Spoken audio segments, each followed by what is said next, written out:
Petit message avant le début de cet épisode. Je sais que vous êtes certains collègues à m'écouter, collègues courtiers en crédit. Sachez que All-in, le réseau dont je fais partie, a une offre extraordinaire à vous proposer en ce moment. Donc si ce réseau vous intéresse, n'hésitez pas à m'appeler au 06 36 22 36 22 ou m'envoyer un petit message si je ne réponds pas évidemment. Et si ce que je fais vous plaît, les amis, n'hésitez pas à vous abonner. Ce serait vraiment la meilleure manière gratuite de m'aider et de me laisser 5 étoiles sur Apple Podcast ou Spotify. Je vous laisse avec l'épisode. Bonne écoute. Bienvenue dans 35%, le premier podcast sur l'actualité du crédit.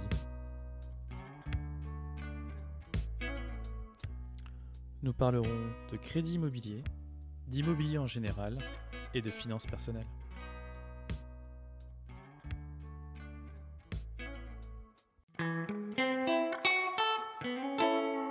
Bonjour à tous. Pour commencer cette chronique, on reparle des taux de la Banque Centrale Européenne. Vous l'avez vu, au mois de janvier, les taux sont inchangés.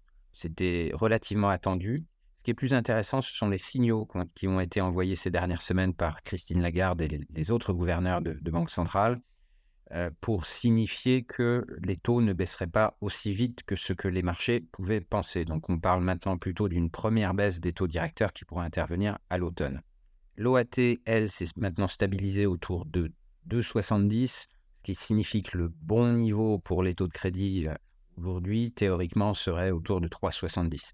Donc je pense qu'on va continuer à voir les taux baisser gentiment dans les semaines qui viennent, mais à un rythme qui est modeste.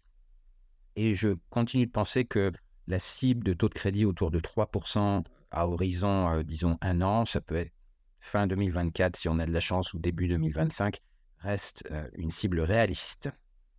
En deuxième sujet, je voudrais revenir rapidement sur le discours de politique générale de Gabriel Attal et les quelques mesures qu'il a annoncées concernant le logement.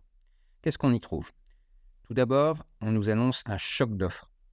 Comment ce choc d'offres va-t-il être produit ? Eh bien, au moyen de la simplification, de la densification des villes, au moyen d'une accélération des procédures d'urbanisme, en levant certaines contraintes de zonage et en allant même peut-être jusqu'à réquisitionner des surfaces de bureaux vides pour les transformer en logements.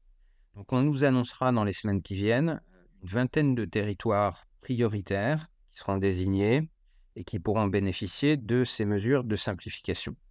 Alors le hic, c'est le chiffre qui accompagne ce choc d'offres, qui est un chiffre, un objectif de 30 000 logements nouveaux qui seraient produits dans les 3 années qui viennent. Vous voyez que ça n'est pas véritablement à la hauteur des enjeux compte tenu de la crise actuelle autour du logement neuf. La deuxième mesure qui pourra intervenir apparemment très rapidement, c'est une nouvelle réforme du DPE. On serait à la 3e version du DPE depuis le vote de la loi en 2021 sur la rénovation énergétique. On ne va pas se plaindre dans le sens où le DPE pose encore beaucoup de difficultés.